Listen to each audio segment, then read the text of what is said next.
Hello, good morning trainees. ये हम लोग इस क्लास में इलेक्ट्रीशियन के लिए फाउंडेशन कोर्स का क्लास नंबर 9 करेंगे। इससे पहले हम लोगों ने 8 क्लास कर चुके हैं, जिसमें डीसी जनरेटर और डीसी मोटर के बारे में बताया गया।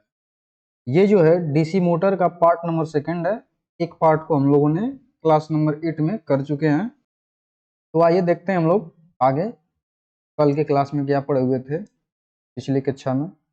तो देखिए, पिछली कक्षा में हम लोगों ने डीसी मोटर को पढ़े थे। यहाँ पे थोड़ा सा क्विक रिवीजन ले लेंगे। तो डीसी मोटर क्या करती है, वो इलेक्ट्रिकल एनर्जी को मैकेनिकल एनर्जी में कन्वर्जन का काम करती है। फिर इसके बाद डीसी मोटर का सिद्धांत पढ़ लिए थे। तो डीसी मोटर का सिद्धांत क्या होता है, तो जो दो चुंबक होते हैं, दो चुंबक कैसे होते हैं, मतलब एक स्टेटर पे रहता है, पोल बना रहता है, और एक रोटर पार्ट होता है जिसपे आर्मेचर होता है। दोनों में चुंबक बनता है और दोनों में मतलब आपसी प्रतिक्रिया के कारण से इस पे एक बल लगता है इसके आर्मेचर पर, और ये घूमने लगता है। ये ऐसे रोटेट करता है डीसी मोटर। तो डीसी मोटर पे जो बल निकाला जाता है वो किसके अनुसार निकाला जाता है, तो फ्लेमिंग के लेफ्ट हैंड रूल के नियम के अनुसार निकाला जाता है। जो मध्यमा उंगली होती है वो करंट की डायरेक्शन दर्शा रही है और दर्शाती है, और यदि जो अनामिका उंगली है या प्रथम उंगली है वो प्लस की दिशा को दर्शा रही है, तो अंगूठा क्या करता है, बल की दिशा को दर्शा देता है। फ्लेमिंग का लेफ्ट हैंड रूल था।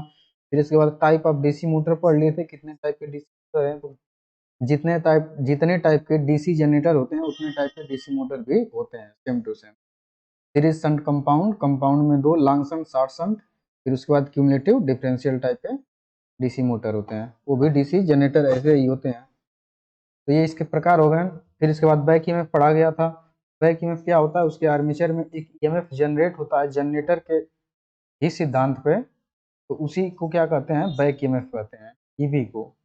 बैक ईएमएफ को किससे दर्शाया जाता है, ईवी से दर्शाया जाता है। फिर इसके बाद direction, reversing the direction of rotation of DC motor. DC motor की घूर्णन की दिशा को उत्क्रमण करना।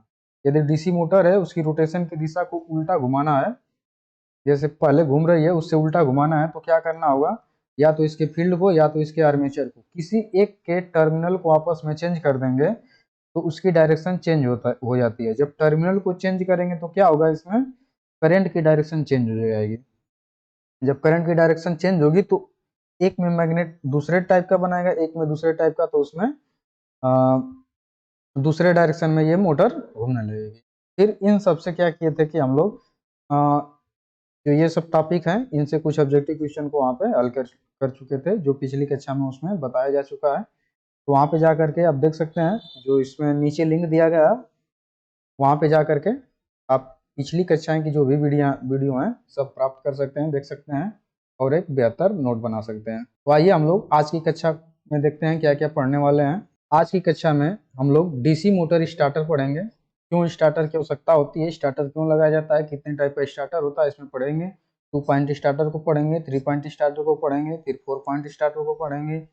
ये एनवीसी यानी कि नो वोल्टेज रिलीज कुंडली क्या होती है, ओवर लोड रिलीज कॉइल क्या होती है, या ओएलआर क्या होता है, ये सब पढ़ेंगे। और ये सब टॉपिक पढ़ने के बाद इन्हीं सबसे रिलेटेड कुछ ऑब्जेक्टिव क्वेश्चन को यहाँ पे पढ़ लेंगे। तो आइए अब हम लोग यहाँ पे स्टार्ट करते हैं आज की टॉपिक को। DC motor starter.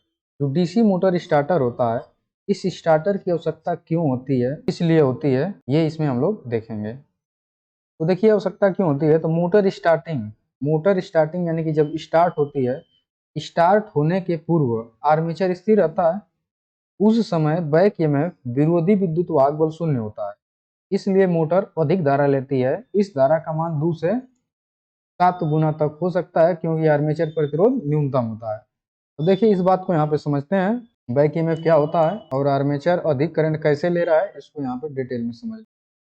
ये आर्मेचर हो गया, और यहाँ पे एक शंट फील्ड वाइंडिंग हो जाएगी। इधर से एसी सप्लाई देंगे कि डीसी सप्लाई देंगे, डीसी मोटर को डीसी सप्लाई हमेशा दिया जाएगा, डीसी सप्लाई देंगे। तो ये जब आर्मेचर में जाएगा, इसके आर्मेचर के अंदर, तो यहाँ कम्यूटेटर जो लगा रहेगा वो क्या करेगा, इस डीसी को एसी में कन्वर्ट कर देगा इसके आर्मेचर में। तो जैसा कि जानते हैं, जो कम्यूटेटर होता है, कम्यूटेटर वो क्या करता है, एसी को डीसी में कन्वर्ट करता है, किसके लिए, जनरेटर के लिए। जबकि डीसी को एसी में कन्वर्ट करता है मोटर की कंडीशन में। तो मोटर की कंडीशन में कम्यूटेटर क्या करता है, डीसी को एसी में कन्वर्ट करता है। इधर से जब डीसी सप्लाई देते हैं इस मोटर को, तो ये आर्मेचर में एसी सप्लाई में इसको कन्वर्ट कर देता है इस डीसी। तो देखिए अब जो बैक ईएमएफ होता है वो कैसे उत्पन्न होता है।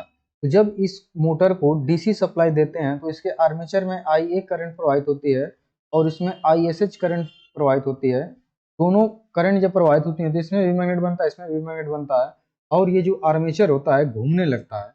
जब घूमता है तो इसमें से फ्लक्स क्या करते हैं, इसके आर्मेचर के कंडक्टर को इस कंडीशन में भी काटेंगे, जनरेटर के भी कंडीशन में काटते हैं और मोटर भी घूमेगा तो उसको लिंक करेंगे ना करेंगे इसमें की फ्लक्स जो है।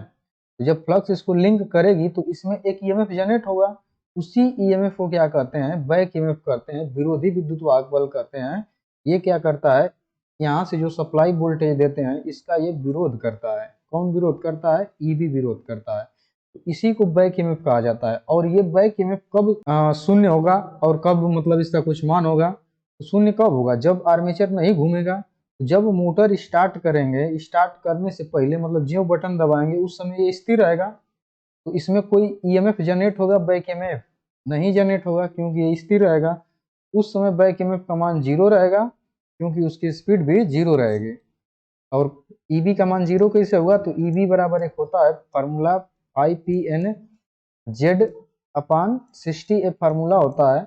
जब स्पीड यहाँ पे शून्य रखेंगे तो ईबी का मान शून्य रहेगा, यानी कि जब मोटर स्टार्ट करेंगे तो स्पीड इसकी क्या रहेगी, शून्य रहेगी, और शून्य रहेगी तो ईबी भी शून्य रहेगा। जब ईबी शून्य रहेगा तो इसका जो प्रतिरोध होता है आर्मेचर का वो बहुत ज्यादा कम होता है, 0.5 ओम या 1 ओम के आसपास होता है। इतना ज्यादा कम ओम होने के कारण से इसमें हाई यहाँ पे 230 वोल्टेज दिए रहेंगे तो करंट का मान यहाँ पे ज्यादा प्रवाहित हो जाएगा और आर्मेचर की बाइंडिंग को जला देगा। तो इससे बचने के लिए हम क्या करते हैं, एक स्टार्टर का यूज करते हैं, स्टार्टर लगा करके इस मोटर को स्टार्ट करते हैं। तो बैक ईएमएफ समझ में आया। फिर इसके बाद स्टार्टर की क्यों आवश्यकता पड़ती है, तो स्टार्टर की आवश्यकता ये इसलिए पड़ती है क्योंकि स्टार्टिंग के समय मोटर शून्य स्पीड पे होता है तो उसमें बैक ईएमएफ शून्य होता है। जब बैक ईएमएफ शून्य होता है तो इसका विरोध करने वाला कोई नहीं होता है और इसमें से हैवी करंट ये वोल्टेज प्रोवाइड करवा देता है जिससे मोटर जल सकती है। तो उसको जलने से बचाने के लिए स्टार्टर की आवश्यकता पड़ती है। अब अगले टॉपिक देख लेते हैं। अब देखिए DC motor, DC motor starter.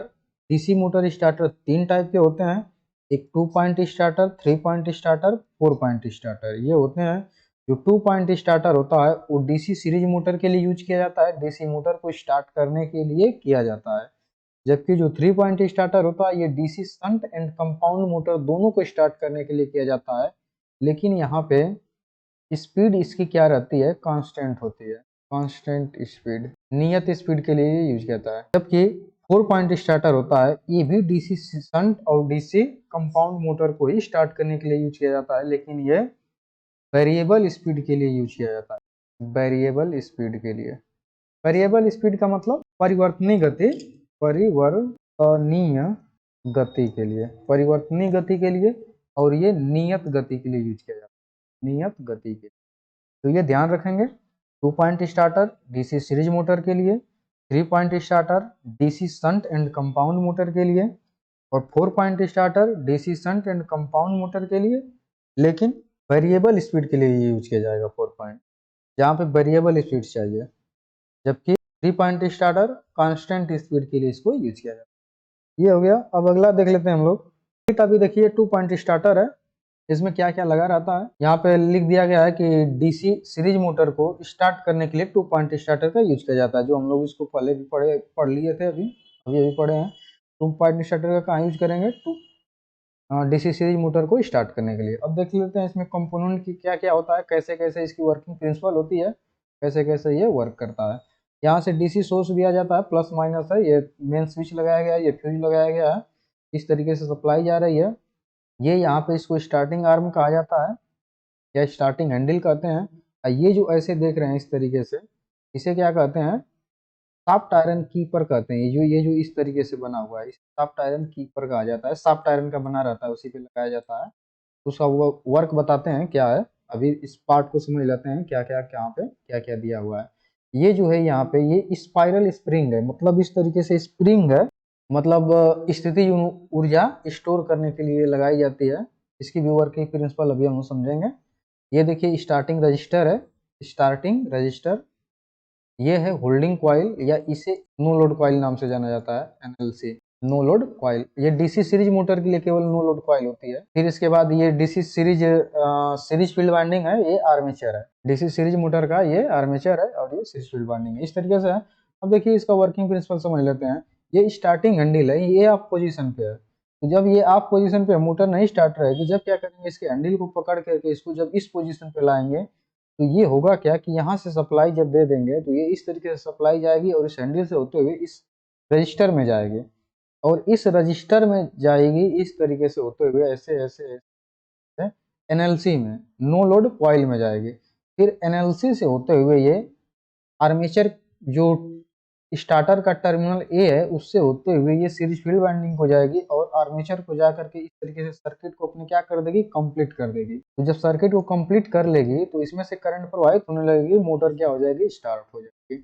जब मोटर स्टार्ट हो जाएगी तो अपना चलने लगेगी नॉर्मल कंडीशन पे। अब नॉर्मल कंडीशन पे अभी नहीं चलेगी, अभी होगा क्या कि ये जो है स्टार्टिंग हैंडल को यहाँ पे लाए थे, फिर धीरे धीरे इसको खिसका कर यहाँ पे लाएंगे, फिर यहाँ पे लाएंगे। तब तक क्या करेगी, ये धीरे धीरे अपने स्पीड को प्राप्त कर लेगी। तो इसमें बैक ईएमएफ का मान आ जाएगा, जो इस वोल्टेज का क्या करने लगेगा, विरोध करने लगेगा। तो जिसके कारण से अब इसका करंट का मान धीरे धीरे कम होने लगेगा। तो जब धीरे धीरे कम होने लगेगा तो अब क्या करेंगे, इसको प्रतिरोध को धीरे धीरे हम भी क्या करेंगे, कम करेंगे। तो करंट का मान धीरे धीरे बढ़ने लगेगा, फिर स्पीड बढ़ेगी, फिर इसको यहाँ पे लाएंगे, फिर यहाँ पे ला करके लास्ट पोजीशन पे रख देंगे इस स्टार्टिंग हैंडल को यहाँ पे। तो अब होगा क्या, ये जो शाफ्ट आयरन कीपर है ये इस होल्डिंग कॉइल से आकर के चिपक जाएगा, क्योंकि होल्डिंग कॉइल एक मैग्नेट बनाती है। जब मैग्नेट बनाएंगे तो ये शाफ्ट आयरन कीपर यानी कि जो आयरन का टुकड़ा यहाँ पे लगाए हुए हैं, ये इसको पकड़ करके इस हैंडल को यहीं पे रख लेगा। और ये जो यहाँ पे दिख रहा है, ये जो देख रही है स्प्रिंग, जब इसको उठा करके यहाँ पे जब लाएंगे और ये चिपक जाएगा तो इसमें एक स्थिति ऊर्जा स्टोर हो जाएगी इसकी स्प्रिंग में, और ये इसको पकड़े रहेगा और ये अपना बल इधर लगाती रहेगी, लेकिन ये स्ट्रांग ज्यादा रहेगा तो ये इसको पकड़ करके रखे रहेगा। अब होगा क्या कि मान लीजिए किसी कारण से ये पावर सप्लाई जो है कट गई, या जो वोल्टेज आ रहा है वो कम आ रहा है, तो जब कम आएगा तो इसमें से कम करंट प्रवाहित होगी, या सप्लाई कट जाएगी तो करंट इसमें जीरो हो जाएगी। उस समय ये जो एनएलसी है, नो लोड कॉइल, ये डीमैग्नेटाइज हो जाएगी। जब डीमैग्नेटाइज हो यानी कि मैग्नेट नहीं बनाएगी, तो ये शाफ्ट आयरन कीपर को छोड़ देगी, और ये स्प्रिंग जो थी इसको जब इस पोजीशन पे ला करके रखे थे, तो स्प्रिंग क्या करेगी, ये इसको खींच करके यहाँ पे ऑफ पोजीशन पे ला करके छोड़ देगी। फिर जब सप्लाई आएगी तो यहाँ से स्टार्ट करेंगे तो मोटर स्टार्ट होगी। ये हुआ। फिर इसके बाद जो ये एनएलसी है, नो लोड कॉइल, इसका काम ये कि एक और ये होता है कि जब जब तक इसके आर्मेचर पे यानी कि डीसी सीरीज मोटर पे कोई लोड नहीं देंगे, मैकेनिकल लोड नहीं देंगे, तो इसमें हैवी करंट नहीं प्रवाहित होगी। और जब तक हैवी करंट नहीं प्रवाहित होगी तो इसमें मैग्नेट बनेगा ही नहीं। नॉर्मल करंट पे ऐसा इसकी डिजाइन किया जाता है कि नॉर्मल करंट पे इसमें मैग्नेट नहीं बनता है। तो नॉर्मल कंडीशन पे इसमें मैग्नेट नहीं बनेगा, तो ये इसको छोड़ देगी और इसको ऑफ पोजीशन पे ला देगी। तो एक जो डीसी सीरीज मोटर होती है इसको नो लोड पे नहीं चलाना चाहिए, अन्यथा होता क्या है कि ये बहुत ज्यादा हाई स्पीड प्राप्त कर लेती है। तो इससे सुरक्षा के लिए कौन सा उपकरण यहाँ पे लगा रहता है, एनएलसी नो लोड कॉइल लगी रहती है। इसको लिख लेंगे, नोट कर लेंगे। एनएलसी किस लिए लगी रहती है, नो लोड पे मोटर को न चलने देने से। नहीं तो यहाँ पे लोड नहीं दिए रहेंगे और ये यहाँ पे आके चिपक जाएगी, ये मोटर को क्या करेगी, बहुत तेजी स्पीड हो जाएगी इस मोटर की डीसी, और ये मोटर अपने आप को क्षति पहुंचा लेगी। ठीक है, तो ये 2 पॉइंट स्टार्टर समझ में आया। अब आगे देख लेते हैं। देखिए डीसी वही है, इसमें लिख लेंगे ये चीज। डीसी सीरीज मोटर निभार या न्यून भार पर अत्यधिक गति धारण कर लेती है। डीसी सीरीज मोटर को यदि नो लोड पे चलाएंगे तो क्या होगी, बहुत तेजी के साथ चलेगी। इसलिए मोटर की सुरक्षा है तो स्टार्टर में नो वोल्टेज कॉइल यानी कि एनवीसी के स्थान पर एनएलसी नो लोड कॉइल का प्रयोग किया जाता है। नो लोड कॉइल का प्रयोग किया जाता है, ध्यान देंगे। ये एनवीसी नहीं है, एनएलसी है। आगे हम लोग यहीं पे एनवीसी को पढ़ेंगे, तो इसलिए इसको ध्यान देने वाली बात है। अब आगे देख लेते हैं 3 पॉइंट स्टार्टर। जो 3 पॉइंट स्टार्टर होता है, अब देखिए पहले यहाँ पे समझिए 2 पॉइंट स्टार्टर को कैसे पहचानेंगे। तो 2 पॉइंट स्टार्टर को उसके टर्मिनल को देख करके पहचान लेंगे। स्टार्टर से 2 टर्मिनल यदि निकले रहेंगे, 2 पॉइंट निकले रहेंगे एल और ए, तो ये 2 पॉइंट स्टार्टर होगा। वही 3 पॉइंट स्टार्टर देखेंगे तो इसमें 3 टर्मिनल दिख रहे हैं, एल एफ ए, यानी कि लाइन के लिए, फील्ड के लिए, ये आर्मेचर के लिए। चार 4 पॉइंट स्टार्टर में 4 टर्मिनल रहेंगे, उसको आगे हम लोग देखेंगे भी। तो अब देखिए ये DC shunt compound motor 3 point starter से स्टार्ट किया जाता है। डीसी शंट मोटर और कंपाउंड मोटर यहाँ पे दोनों रहेगा, डीसी शंट एंड यहाँ पे रहेगा compound, DC shunt and compound motor 3 point starter से स्टार्ट किया जाता है। इस स्टार्टर में 2 प्रकार के सुरक्षात्मक युक्तियां प्रयुक्त होती हैं, जिसको हम लोग आगे पढ़ेंगे। तो यहाँ पे पहले ये देख लेते हैं 3 पॉइंट स्टार्टर कैसे वर्किंग करता है, क्या क्या इसका नाम, कौन कौन उपकरण लगे हुए हैं। तो यहाँ पे देखिए डीसी सप्लाई दी जा रही है, ये जो है एक मेन स्विच लगा हुआ है पावर सप्लाई को ऑन ऑफ करने के लिए, ये फ्यूज लगे हुए हैं, ये एल टर्मिनल है, और ये जो दिख रहा है कॉइल जैसा इस तरीके से, इसको कहते हैं ओवरलोड रिले या ओवरलोड कॉइल या OLR या OLC नाम से, OLC या OLR या ओवरलोड कॉइल, इतने सारे नाम से इसको जानते हैं। ये जो होते हैं मोटे वायर से कम टर्न के होते हैं। ये भी क्वेश्चन पूछा जाता है कि OLR जो होती है ओवरलोड रिले, उसके मतलब जो बाइंडिंग की जाती है मोटे वायर से या पतले वायर से, तो मोटे वायर से की जाती है और टर्नों की संख्या इसमें कम रहती है।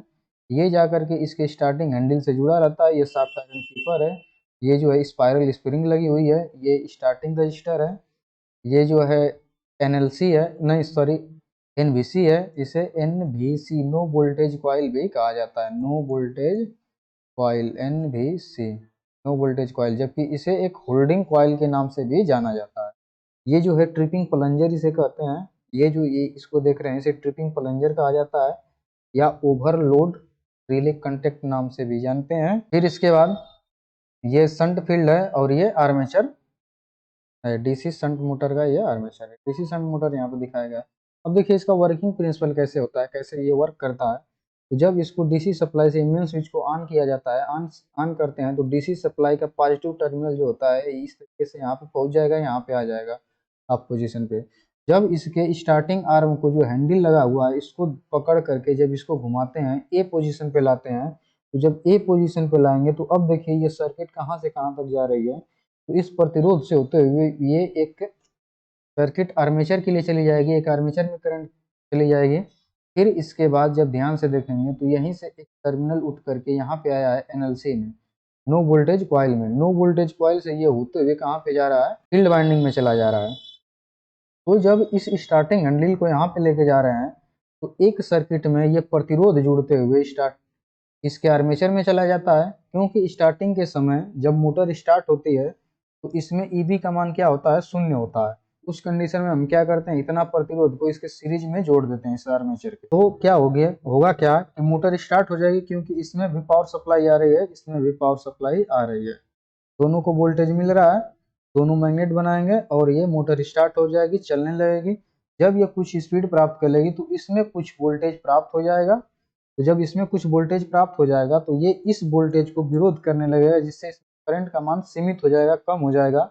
तो अब स्टार्टिंग हैंडल को यहाँ से ला करके धीरे धीरे इस पॉइंट पे लाएंगे, प्रतिरोध कम करते जाएंगे, फिर यहाँ पे लाएंगे, स्पीड बढ़ती जाएगी, प्रतिरोध घटाते जाएंगे, इस तरीके से स्टेप बाय स्टेप करके इसको ऑन पोजीशन पे ला देंगे। यहाँ पे जब स्टार्टिंग हैंडल इस पोजीशन पे आ जाएगा तो ये क्या कर देगा, NVC यानी कि नो वोल्टेज कॉइल से चिपक जाएगा, ये जो इसका शाफ्ट आयरन, और ये स्टार्टिंग हैंडल यहीं पे रुक जाएगा, इसको छोड़ देंगे तभी भी ये यहीं पे रुका रहेगा। जबकि ये जो स्प्रिंग है इसमें क्या हो जाएगी, एक एनर्जी स्टोर हो जाएगी, जब ये सप्लाई कटेगी तो इसको वापस लाने के लिए। तो अभी क्या हो रहा है कि ये इसको चिपका के रख रही है यहाँ पे NVC नो वोल्टेज कॉइल। जो नो वोल्टेज कॉइल होती है ये पतले वायर के अधिक टर्नों की जाती है। अब देखिए इसमें होगा क्या, आगे देखते हैं क्या घटना घटती है, कैसे कैसे इस NVC का क्या कार्य होता है। तो जो NVC है नो वोल्टेज कॉइल, ये यदि यहाँ पे जो वोल्टेज आ रहा है, सप्लाई वोल्टेज यदि कम होता है तो इसमें जो करंट प्रवाहित होगी वो कम हो जाएगी और ये अपने मैग्नेट को कमजोर कर देगी।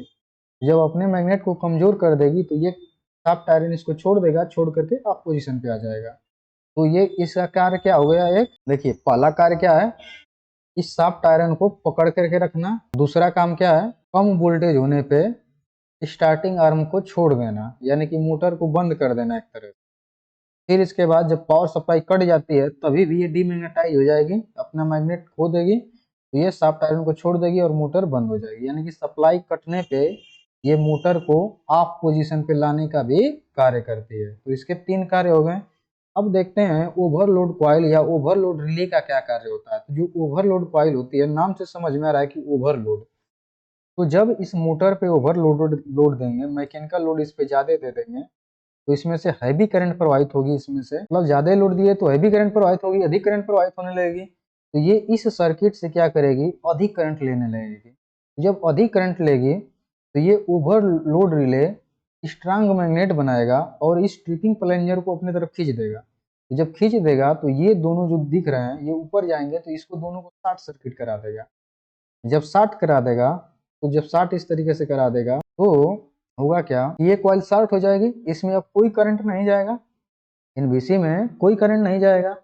जब एनवीसी में कोई करंट नहीं जाएगा तो ये अपने मैग्नेट मैग्नेट जो है चुंबकत्व को खो देगा और ये स्टार्टिंग आर्म को छोड़ देगी और छोड़ करके यहाँ पे ऑफ पोजीशन पे आ जाएगी। फिर मोटर क्या हो जाएगा, बंद हो जाएगा। तो इसका क्या काम है, ओवरलोड रिले का। ओवरलोड होने पर, मोटर ओवरलोडेड होने पे ट्रिपिंग प्लंजर को अपने तरफ खींच करके ये एनवीसी को ट्रिप करवाने का इसका कार्य होता है।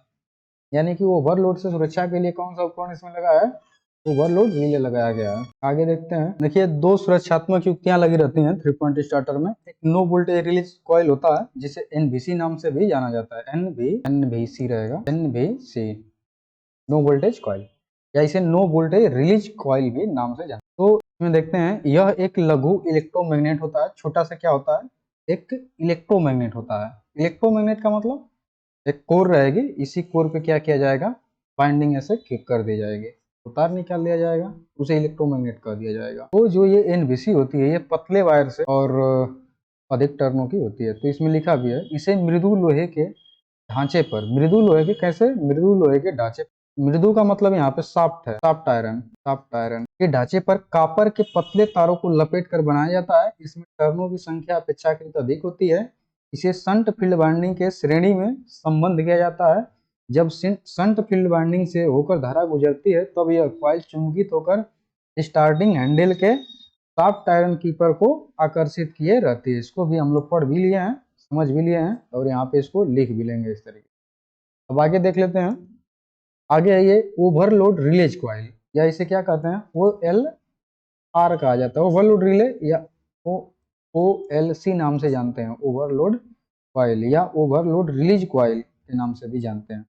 तो इसमें देखिए, यह भी एक लघु विद्युत चुंबक होता है। ये भी क्या होता है, छोटा सा चुंबक होता है, विद्युत चुंबक होता है जिसे इलेक्ट्रोमैग्नेट कहते हैं। इसे भी मृदु लोहे के ढांचे पर कापर से मोटे तारों को लपेट कर बनाया जाता है। ध्यान देंगे आप, कापर के मोटे तारों को लपेट कर बनाया जाता है, जबकि एनवीसी पतले वायर से अधिक टर्न किया जाता है। लेकिन अब देखिए आगे, लपेट कर बनाया जाता है, इसमें टर्नों की संख्या अपेक्षाकृत कम होती है। इसे प्रत्यक्ष लाइन तथा स्टार्टिंग आर्म या स्टार्टिंग हैंडल के मध्य आर्मेचर परिपथ की श्रेणी में संबंध किया जाता है। इसको भी समझ लिए थे हम लोग, यहाँ पे लिख भी लेंगे। अब आगे देख लेते हैं। जब मोटर ओवरलोड या लघु पथ प्रदोष, भू प्रदोष होता है तब आर्मेचर परिपथ में धारा का मान अत्यधिक बढ़ जाता है। तब यह कॉइल पर्याप्त चुंबकित होकर ट्रिपिंग प्लंजर को अपनी ओर आकर्षित कर लेती है। इससे एनवीसी यानी कि नो वोल्टेज कॉइल के दोनों सिरे परस्पर जुड़े रहते हैं और कॉइल लघुपतित होकर विचुंबकित यानी कि डीमैग्नेटाइज हो जाती है। इस प्रकार ओवरलोड कॉइल का कार्य एनवीसी नो वोल्टेज कॉइल को विचुंबकित करना। इसको भी पढ़ लिए थे। जो नो वोल्टेज ये ओवरलोड कॉइल होती है, कब कब ऑपरेट होती है, ओवरलोड पे या शॉर्ट सर्किट पे या अर्थ फॉल्ट पे ऑपरेट होती है। और क्या करती है, एनवीसी नो वोल्टेज कॉइल को सिग्नल देती है कि मोटर को बंद कर दे। तो एनवीसी क्या करती है, स्टार्टिंग आर्म को ही छोड़ देती है और स्प्रिंग क्या करती है, स्टार्टिंग आर्म को ऑफ पोजीशन पे ला करके ऑफ कर देती है मोटर को। तो ये होता है इसका वर्किंग प्रिंसिपल। अब आगे देख लेते हैं। आगे देखिए, 4 पॉइंट स्टार्टर है। 4 पॉइंट स्टार्टर जो है वो 3 पॉइंट स्टार्टर का ही एक सुधरा हुआ क्या है, रूप होता है। उसमें कुछ सुधार कर दिए जाते हैं जिससे मोटर की वेरिएबल स्पीड को हम प्राप्त कर सकते हैं। इसमें भी सेम टू सेम ये होल्डिंग कॉइल होती है, ये एनवीसी होती है, नो वोल्टेज कॉइल ही होती है। यहाँ पे एनवीसी नो वोल्टेज कॉइल ही लगी रहती है। ये जो होती है ओवरलोड रिले ही लगा रहता है, OLR या OLC। Starting arm, soft iron keeper, spring, starting register ये सब इसमें भी लगे रहते हैं, ट्रिपिंग प्लंजर भी इसमें लगा रहता है। अब इसमें देखिए खास बात एक चीज क्या है, नई चीज, ये प्रोटेक्टिव रजिस्टर है जो ये अलग से इसमें लगा रहता है, और ये प्रोटेक्टिव रजिस्टर इस एनवीसी नो वोल्टेज कॉइल के सीरीज में इस तरीके से जुड़ी रहती है। ये क्वेश्चन बार बार पूछे जाते हैं कि होल्डिंग कॉइल के सीरीज में क्या जुड़ा रहता है, तो प्रोटेक्टिव रजिस्टर जुड़ा जाता है। जबकि ये स्टार्टिंग जो सॉरी संट जो वाइंडिंग है ये डायरेक्ट सप्लाई से जुड़ी रहती है, ये एनवीसी के सीरीज में नहीं जुड़ी रहती है। जो 3 पॉइंट स्टार्टर होते हैं उसमें जो होते हैं एनवीसी के सीरीज में संट फील्ड वाइंडिंग जुड़ी रहती है। सेम टू सेम इसका भी वर्किंग प्रिंसिपल होता है, वैसे ही वर्क करता है ये भी, जैसे 3 पॉइंट स्टार्टर वर्क करता है। इस प्रोटेक्टिव रजिस्टर का यहाँ पे ये कार्य होता है कि ये एनवीसी जो नो वोल्टेज कॉइल लगी हुई है इसमें से करंट को सीमित करने का काम होता है। तो ये 4 पॉइंट स्टार्टर हो जाएगा। अब देखिए इसको कैसे पहचानेंगे, L1 L2 F A से पहचान करेंगे। 4 टर्मिनल दिख रहे हैं, L1 L2 F और A, 1 2 3 4, तो ये 4 पॉइंट स्टार्टर हो जाता है इस तरीके से पहचान कर। ठीक है, सबका सब वर्किंग प्रिंसिपल क्या है, 3 पॉइंट स्टार्टर का है, तो इसको अब समझ लिया है। आगे है देखिए 4 पॉइंट स्टार्टर 3 पॉइंट स्टार्टर का ही संशोधित रूप होता है, ये हो गया। फिर इसके बाद स्टार पॉइंट ये है कि 3 पॉइंट स्टार्टर का प्रयोग सामान्यतः एक समान स्पीड के लिए प्रयोग किया जाता है, क्योंकि निर्धारित स्पीड से अधिक कई स्पीड तक बढ़ाने के लिए क्षेत्र के श्रेणी में एक रियोस्टेट लगाया जाता है, जिससे एनवीसी का चुंबकीय आकर्षण कम हो जाता है, जिससे स्टार्टर हैंडल बंद स्थिति में आ जाती है। जो स्पीड होती है मोटर की वो इस तरीके से होती है, एन प्रोपोर्शनल ईबी अपान फाई। फाई क्या होता है, चुंबकीय फ्लक्स होता है, और चुंबकीय फ्लक्स को यदि कम करेंगे तो स्पीड बढ़ेगी। तो चुंबकीय फ्लक्स को कम करने के लिए क्या करना पड़ेगा, इसमें देखिए तो ये चुंबकीय फ्लक्स बनाएगा यहाँ पे, तो इसमें चुंबकीय फ्लक्स को कम करने के लिए यहाँ पे एक रेजिस्टेंस जोड़ना पड़ेगा जो करंट का विरोध करेगा, तो कम करंट आएगी। जब कम करंट आएगी 3 पॉइंट स्टार्टर में, तो वहां पे होगा क्या, ये तो 4 पॉइंट स्टार्टर है ना, 3 पॉइंट स्टार्टर में क्या होगा, जब 3 पॉइंट स्टार्टर में यहाँ पे एक रजिस्टर लगा देंगे, इस तरीके से रियोस्टेट लगा देंगे, तो इसका प्रतिरोध बढ़ जाएगा, तो करंट जो आ रही थी इसमें आई एफ ये कम हो जाएगी। जब कम हो जाएगी तो इसमें से करंट कम हो जाएगी, तो ये स्ट्रांग मैग्नेट न बना करके मैग्नेट कम बनाएगा, और कम मैग्नेट बनेगा तो ये क्या कर देगा, शाफ्ट आयरन कीपर को छोड़ देगा, जिससे ये स्टार्टिंग हैंडल जो है ऑफ पोजीशन पे आ जाएगी, मोटर बंद हो जाएगी। इस कारण से क्या किया जाता है, इसमें रियोस्टेट नहीं लगाया जा सकता है, यानी कि 3 पॉइंट स्टार्टर को एक समान स्पीड के लिए ही केवल प्रयोग किया जाता है।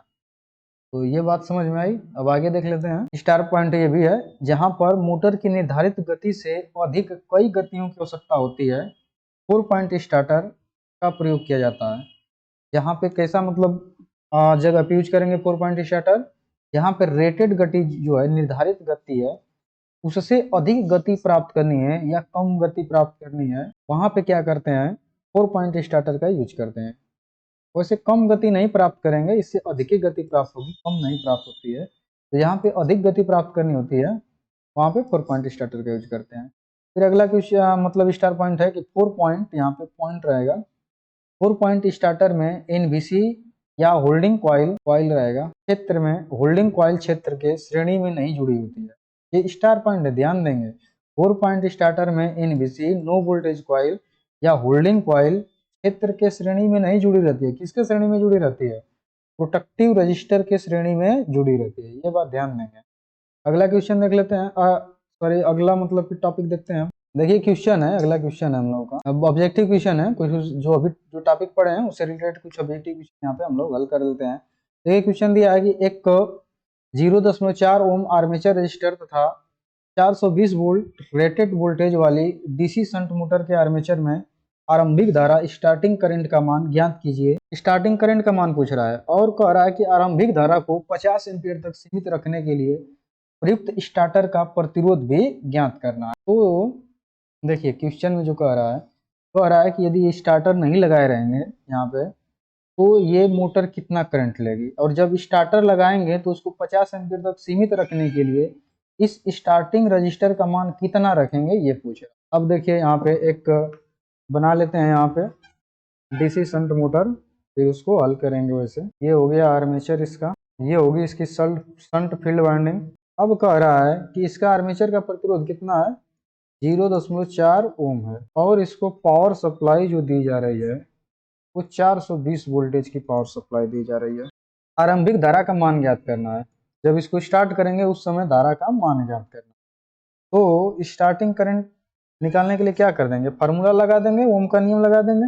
इसको 420 वोल्टेज दे रहे हैं, यहाँ पे इसका प्रतिरोध कितना है, 0.4 ओम है। तो आई ए बराबर हो जाएगा, आई ए यस लिख देते हैं स्टार्टिंग करंट, आई ए यस आर्मेचर की स्टार्टिंग करंट, आई ए यस बराबर हो जाएगा जो भी वोल्टेज यहाँ पे दे रहे हैं, वोल्टेज का मान कितना है 420, और आर ए आर्मेचर प्रतिरोध कितना है 0.4 ओम।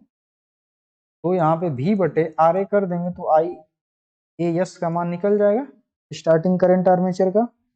तो ये 420 बटे में 0.4 यदि करेंगे तो ये हो जाएगा 420 जीरो और ये 4 हो जाएगा। जब इसके काटेंगे इसको तो ये 4 एकम 4 हो जाएगा, फिर 0 हो जाएगा 20 जीरो, यानी कि 1050 एम्पियर करंट हो जाएगी स्टार्टिंग के समय। तो सोच सकते हैं इतना करंट जब प्रवाहित होगी तुरंत आर्मेचर जल जाएगा। तो इस वजह से क्या करते हैं, इसको स्टार्ट करने के लिए एक स्टार्टर की आवश्यकता होती है। एक आंसर तो ये हो गया जो क्वेश्चन पूछा था। अब दूसरा क्वेश्चन कह रहा है कि आरंभिक धारा को, जो ये 1050 एम्पियर थे, उसको 50 एम्पियर तक सीमित करने के लिए एक स्टार्टर का जो यूज करेंगे उसमें कितने ओम का प्रतिरोध लगाएंगे, ये इसमें क्वेश्चन समझ में आ गया। अब देखिए हल करते हैं क्वेश्चन। ये जो यहाँ से आर्मेचर करंट 1050 एम्पियर ले रहे थे, अब क्या करेंगे, इसके सीरीज में एक प्रतिरोध जोड़ेंगे। तो कितने ओम का जोड़ेंगे, तो यहाँ पे लिख देंगे, माना आर्मेचर के सीरीज में x ओम का प्रतिरोध जोड़ेंगे, माना प्रतिरोध बराबर या स्टार्टिंग प्रतिरोध बराबर x या r ओम लिख देते हैं, r ओम। अब इसमें जब r ओम जोड़ देंगे तो इसके साथ सीरीज में जुड़ जाएगा।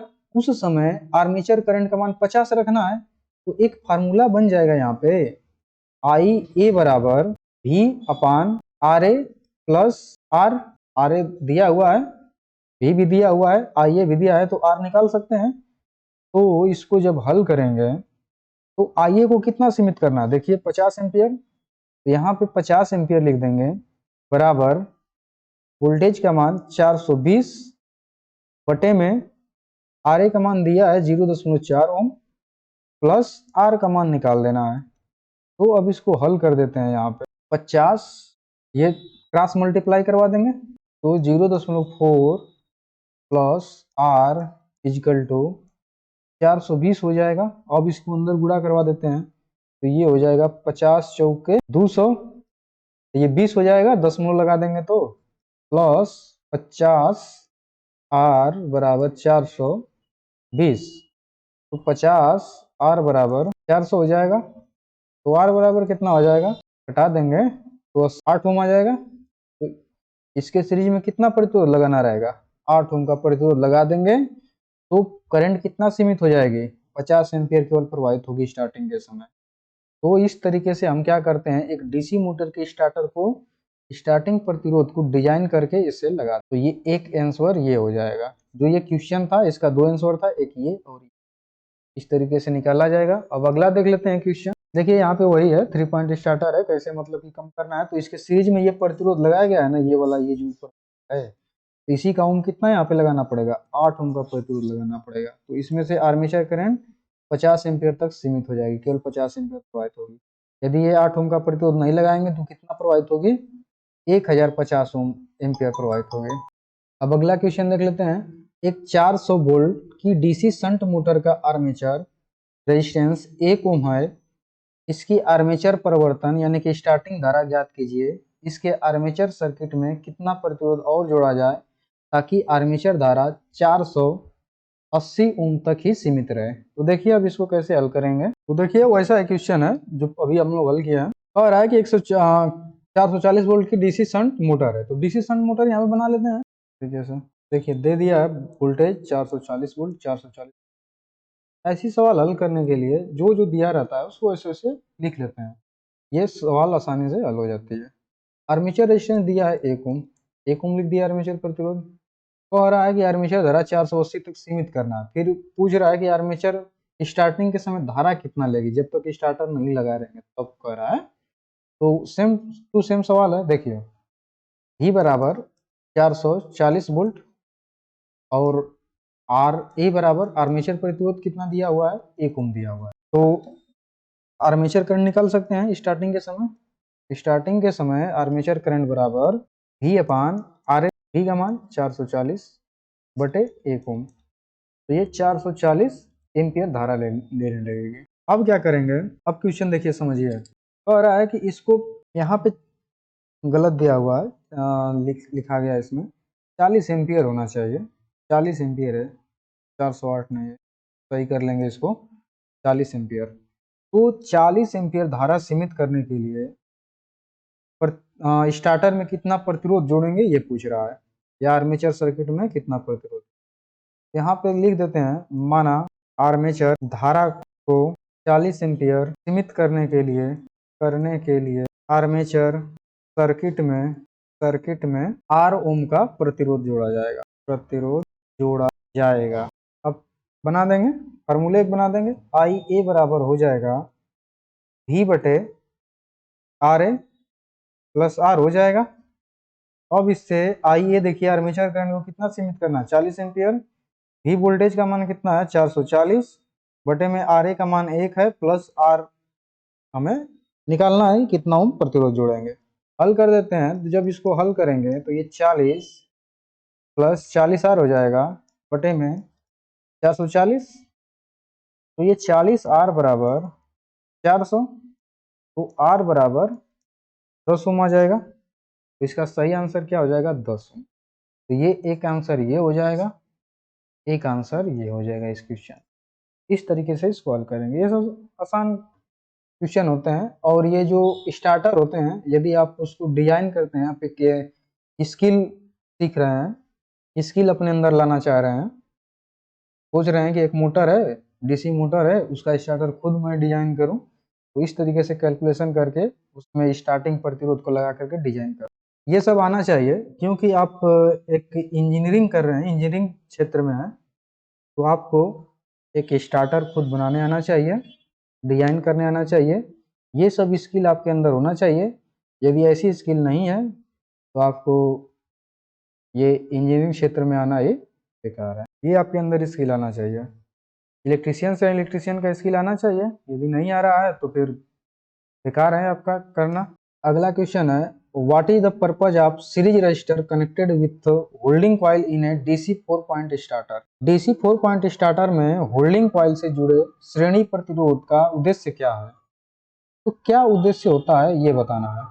डीसी 4 पॉइंट जो स्टार्टर होता है उसमें होल्डिंग कॉइल जो श्रेणी में जुड़ी होती है उसका क्या उद्देश्य होता है। तो ऑप्शन देखिए, होल्डिंग कुंडली में करंट को सीमित करने के लिए, होल्डिंग कॉइल में करंट को बढ़ाने के लिए, कॉइल को पकड़ने में वोल्टेज बढ़ाने के लिए, मतलब increase the voltage in holding coil, decrease the voltage in holding coil.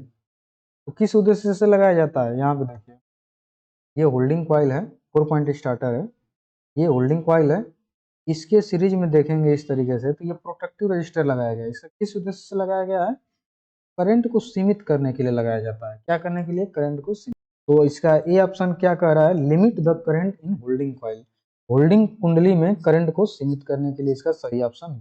अगला क्वेश्चन है, why shunt field coil is connected in series with holding coil in DC 3 point starter. Shunt field coil को DC 3 point starter में holding coil के साथ श्रृंखला में क्यों जोड़ा जाता है, श्रेणी में क्यों जोड़ा जाता है। होल्डिंग कॉइल को डीसी जो 3 पॉइंट स्टार्टर है उसमें फील्ड कॉइल को श्रेणी में क्यों जोड़ा जाता है। देखिए यहाँ पे, ये होल्डिंग कॉइल है या NVC coil, no voltage coil कहा जाता है। 3 पॉइंट स्टार्टर में इस होल्डिंग कॉइल को इसके सीरीज में जोड़ा जाता है। ऐसा इसलिए किया जाता है क्योंकि ये जो डीसी शंट मोटर है इसकी स्पीड हाई हो जाएगी यदि ये कहीं से ब्रेक हो जाता है। तो यदि इसमें से कहीं ब्रेक हो जाता है तो इसमें प्लस का मान बहुत ज़्यादा कम हो जाएगा। तो एन प्रोपोर्शनल होता है ई फाई अपान ई प्रोपोर्शनल ई बी अपान फाई के। तो ब्रेक हो जाएगा ये, तो फाई का मान कम हो जाएगा, प्लस का मान कम हो जाएगा और स्पीड बहुत ज़्यादा भयानक हो जाएगा। तो इससे बचने के लिए ऐसा किया जाता है। तो इसका सही ऑप्शन हो जाएगा, होल्डिंग कॉइल करंट बढ़ाने के लिए, होल्डिंग कॉइल करंट घटाने के लिए, या शंट फील्ड को करंट से बचाने के लिए, या शंट फील्ड खुले होने की स्थिति मोटर को सुरक्षित रखें। और कैसे सुरक्षित रखने के लिए, क्योंकि जब शंट फील्ड वाइंडिंग खुल जाएगी तो मोटर बहुत तेजी के साथ चलने लगेगी डीसी सीरीज मोटर की तरफ है। तो इससे बचने के लिए हम लोग क्या करते हैं, शंट फील्ड कॉइल होती है उसी के सीरीज में होल्डिंग कॉइल को जोड़ देते हैं। यदि बाय द वे कि टूट जाता है तो इसमें से कोई करंट नहीं प्रवाहित होगी। जब करंट नहीं प्रवाहित होगा तो ये मैग्नेट बनाना छोड़ देगा, और जब मैग्नेट बनाना छोड़ देगा तो ये जो शाफ्ट आयरन कीपर इसको छोड़ देगा और ये स्प्रिंग इसको ऑफ पोजीशन पे ला करके यहाँ पे छोड़ देगी, मोटर को बंद कर देगी, जिससे खतरा होने से बच जाएगा। अगला क्वेश्चन देख लेते हैं। Why starter are required to start DC motor in industries. उद्योगों में डीसी मोटर को शुरू करने के लिए स्टार्टर क्यों आवश्यक होता है? तो इसको क्यों होता है बता सकते हैं। रेगुलेट द फील्ड वोल्टेज या रिड्यूस द आर्मेचर करंट, यानी कि आर्मेचर करंट को कम करने के लिए ऐसा किया जाता है। तो इसका सही ऑप्शन बी हो जाएगा। अगला क्वेश्चन है, what is the effect if A 4 point starter resistance is cut off during running. क्या प्रभाव पड़ेगा अगर चलने के दौरान 4 पॉइंट स्टार्टर प्रतिरोध कट ऑफ हो जाए? तो कट ऑफ हो जाएगा जो स्टार्टर है उसका, मोटर बंद हो जाएगी। तो इसका सही ऑप्शन क्या हो जाएगा? ए ऑप्शन हो जाएगा। देखिए यहाँ पे यदि मोटर ये चल रही है और किसी कारण से ये जो स्टार्टिंग रजिस्टर यहाँ से टूट जाता है, टूट जाएगा तो क्या होगा? देखिए ये स्टार्टिंग आर्म यहाँ पे जुड़ी रहेगी। यहाँ पे स्टार्टिंग के समय जब चल रही है मोटर रन कंडीशन में है तो यहाँ पे रहेगी, तो करंट यहाँ से प्रवाहित होती रहेगी, आर्मेचर को मिल जाएगी। ठीक है, बढ़िया बात है। अब क्या होगा, यदि ये बीच में से ब्रेक हो गई तो अब ये वाली जो सर्किट है ये कंप्लीट नहीं कर पाएगी, और कंप्लीट जब नहीं करेगी तो ये स्टार्टिंग हैंडल क्या करेगा? मैग्नेट बनाना छोड़ देगा। जब मैग्नेट बनाना छोड़ देगा तो स्टार्टिंग हैंडल ये ऑफ पोजीशन पे आ जाएगी मोटर। अगला क्वेश्चन है, why the series field is short circuited at the time of starting in differential compound motor. ये डिफरेंशियल कंपाउंड मोटर कैसा होता है तो उसको देख लेते हैं। यहाँ पे डिफरेंशियल कंपाउंड मोटर, ये आर्मेचर हो गया और ये फील्ड वाइंडिंग हो गई, सीरीज फील्ड हो गई ये, और ये हो गई शंट फील्ड वाइंडिंग। इसका कनेक्शन कुछ ऐसा है, इस तरीके से यहाँ से दिया जा रहा है कौन सी सप्लाई, डीसी सप्लाई दे रहे हैं, डीसी सप्लाई दे रहे हैं, तो इसमें करंट ऐसे प्रवाहित होगी, इसमें करंट। डिफरेंशियल कंपाउंड जनरेटर हो गया, मोटर हो गया, सॉरी मोटर हो गया। तो अब होता क्या है कि स्टार्टिंग के समय ये जो क्षेत्र बाइंडिंग है इसको किसी माध्यम से इसे शॉर्ट सर्किट करवा दिया जाता है। तार से करवाएंगे, शॉर्ट सर्किट करवा देते हैं। ऐसा इसलिए किया जाता है क्योंकि मोटर स्टार्टिंग के समय हैवी करंट लेती है। जब हैवी करंट लेगी और इसको शॉर्ट सर्किट यहाँ पे नहीं करवाए रहेंगे, इसका जो मैग्नेटिक फील्ड इस डायरेक्शन में बन रहा है ये बहुत ज्यादा स्ट्रांग बन जाएगा और ये कम स्ट्रांग बनेगा। तो ये जो मोटर घूम रही थी पहले इधर इस डायरेक्शन में घूमनी चाहिए, तो ये मोटर इस डायरेक्शन में घूमने लगेगी।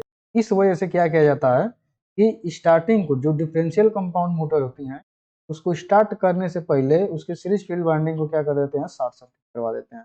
तो इसका सही ऑप्शन कौन सा हो जाएगा? प्रारंभिक धारा को कम करने के लिए गलत ऑप्शन है, to increase the speed of the motor गलत है, to decrease the speed of motor ये भी गलत है, to maintain proper direction of rotation, rotation की उचित दिशा बनाए रखने के लिए ऐसा किया जाता है। अगला क्वेश्चन है, what is the purpose of register connected with holding coil in 4 point starter. 4 बिंदु स्टार्टर में होल्डिंग कॉइल से जुड़े प्रतिरोधक का उद्देश्य क्या होता है? तो इसको पढ़ लीजिए हम लोग। क्या होता है? एनबीसी में limit current in NBC, NBC में धारा को सीमित करने के लिए यूज किया जाता है। यहाँ पे ये प्रोटेक्टिव रजिस्टर लगा रहता है, ये क्या करता है, एनबीसी यानी होल्डिंग कॉइल में से जो करंट आ रही है उसको लिमिट करने के लिए, सीमित करने के लिए कि होल्डिंग कॉइल जले ना, इसलिए इसको सीरीज में लगा देते हैं। प्रोटेक्टिव रजिस्टर किसको प्रोटेक्शन प्रदान करता है? तो एनबीसी को प्रदान करता है। अगला क्वेश्चन है, why the holding coil of A 3 point starter is connected in series with shunt field.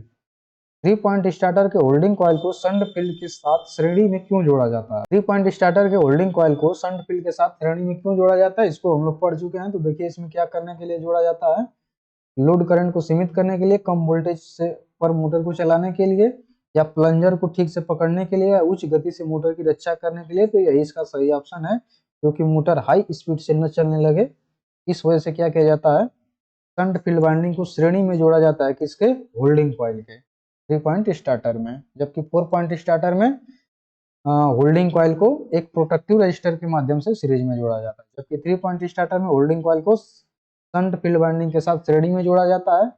ऐसा इसलिए किया जाता है क्योंकि मोटर हाई स्पीड पे, मतलब कहीं से ब्रेक हो जाएगा, जैसे यहाँ पे देखिए ये होल्डिंग कॉइल है और ये यहाँ से ब्रेक कर गई शंट फील्ड वाइंडिंग, तो ये मोटर बहुत ज्यादा हाई स्पीड से चलने लगेगी, तो उस कंडीशन में खतरा हो सकता है। तो उससे बचने के लिए इसको होल्डिंग कॉइल के सीरीज में कर देते हैं।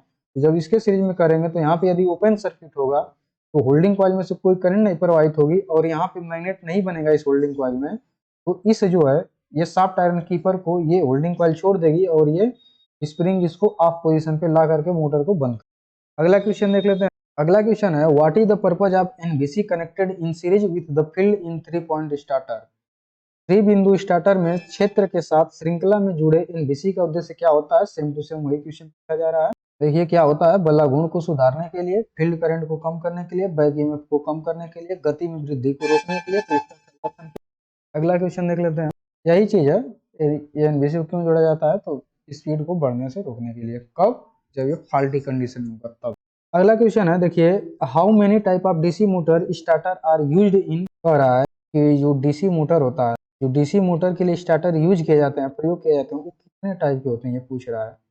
तो कितने टाइप के होते हैं? 3 टाइप के होते हैं, 2 पॉइंट, 3 पॉइंट, 4 पॉइंट, यही केवल होते हैं 3, 2 पॉइंट, 3 पॉइंट, 4 पॉइंट। कैसे पहचानते हैं? 2 पॉइंट बने रहेगा, एल बना रहेगा 2 पॉइंट स्टार्टर में, ये अलग अलग रहेंगे यहाँ पे इस तरीके से, एक ये एल ए 2 पॉइंट रहेगा, 3 पॉइंट में एल एफ ए, 4 पॉइंट में L1 L2 F और A, 4 टर्मिनल रहेंगे। 4 point starter, 3 point starter, 2 point starter, ऐसे होते हैं, 3 टाइप के स्टार्टर होते हैं। अगला क्वेश्चन देखते हैं। The 2 point starter is use to start, कह रहा है कि 2 पॉइंट स्टार्टर किसको स्टार्ट करने के लिए यूज किया जाता है, प्रयोग किया जाता है?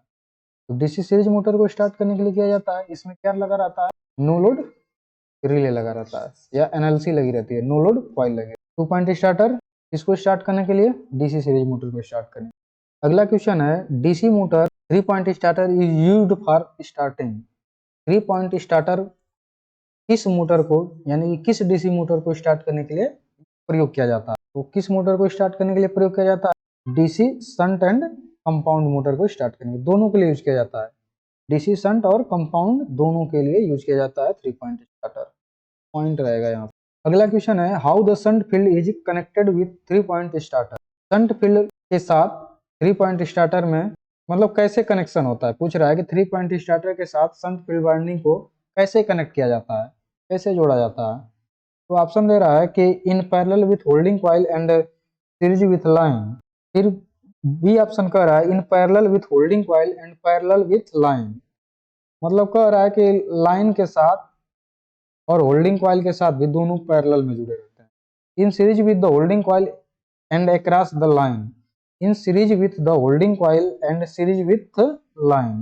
तो देख लेते हैं यहाँ पे, देखिए ये एनबीसी है और ये फील्ड है, तो ये इसके सीरीज में ऐसे जुड़ा हुआ है, ऐसे कंप्लीट करेगा सर्किट तो इस तरीके से ऐसे आ जाएगा, ये यहाँ पे जुड़ा रहेगा ना ऐसे। तो ये लाइन है, लाइन के सीरीज में ये प्रतिरोध जुड़ गया, फिर एनबीसी जुड़ गए, फिर उसके बाद शंट। तो इसका सही आंसर क्या हो जाएगा? In series with the holding coil and across the line गलत है, in series with the holding coil and series with the line. तो सही ऑप्शन कौन सा हो जाएगा? ये ऑप्शन हो जाएगा D, shunt field winding connect होती है अक्रॉस द लाइन। ठीक है, डी ऑप्शन सही। अगला क्वेश्चन देख लेते हैं, what is the special difference between 3 point and 4 point starter with respect to holding coil connection. Question कह रहा है कि 3 पॉइंट और 4 पॉइंट स्टार्टर में स्पेशली विशेष रूप से क्या भिन्नता पाई जाती है होल्डिंग कॉइल को लेकर के, कह रहा है इसके तुलना में या रिस्पेक्ट में होल्डिंग कॉइल्स की तुलना में। तो होल्डिंग कॉइल की तुलना में क्या डिफरेंस होता है? देखिए होल्डिंग कॉइल को लेकर के, जो होल्डिंग कॉइल है ये इसमें 3 पॉइंट स्टार्टर में डायरेक्ट जुड़ी रहती है शंट फील्ड वाइंडिंग है, जबकि 4 पॉइंट स्टार्टर में होल्डिंग कॉइल प्रोटेक्टिव रेजिस्टर से जुड़ी रहती है, यही इसका मुख्य अंतर होता है। देख लेते हैं यहाँ पे, holding coil is connected in series with the supply, holding coil is connected across the supply without register, holding coil circuit not connected in series with the shunt field, holding coil is connected across the shunt in across the supply in series with the register. तो इसमें मुख्य अंतर क्या होता है? वही अंतर होता है, holding coil is connected across the supply in series with the register. ये ऑप्शन सही हो जाएगा। देखिए इसमें ये है, ये जुड़ा हुआ है सप्लाई के साथ, ये शंट फील्ड वाइंडिंग है, और ये जो है 4 पॉइंट स्टार्टर में ये सप्लाई के साथ होल्डिंग कॉइल एक प्रोटेक्टिव रजिस्टर के साथ जुड़ा। तो देखिए इतना एक क्वेश्चन है। अब हम लोग अगले क्लास में, नेक्स्ट क्लास में ये टॉपिक पढ़ेंगे, इसको देख लेते हैं। यहाँ पे टार्क पढ़ेंगे, बल्ला गुण क्या होता है इसके बारे में पढ़ेंगे, पावर और टार्क में संबंध क्या होता है ये पढ़ लेंगे, मोटर में मोटर की आर्मेचर और शाफ्ट शक्तियों में क्या संबंध होता है इसको भी पढ़ेंगे, शाफ्ट टार्क को पढ़ेंगे। ये यहाँ पे गलत लिख दिया गया है, TORQUE रहेगा टार्क। डीसी मोटर स्टार्टर की सेवा, सर्विस और रख रखाव पढ़ेंगे। हैंडल के बारे में पढ़ेंगे, मतलब इसमें स्टार्टर में होता है हैंडल। एनवीसी के बारे में पढ़ लेंगे, no voltage coil. Overload relay में क्या क्या मतलब कि मेंटेनेंस की आवश्यकता पड़ती है, और इन सबसे रिलेटेड कुछ ऑब्जेक्टिव क्वेश्चन को हल करेंगे। तो ये हम लोग नेक्स्ट क्लास में पढ़ेंगे। तो ये अभी के लिए इतना ही रहेगा, और सब बकिया क्लास देखने के लिए आप जो नीचे लिंक दिया गया है वहाँ पे जाके देख लीजिए, सब वीडियो मिल जाएंगे जो पिछले कक्षा की हैं, और चैनल को सब्सक्राइब कर लेंगे जिससे आपको नोटिफिकेशन समय के साथ मिलती है। तो ठीक है, इतना ही आज के लिए, धन्यवाद।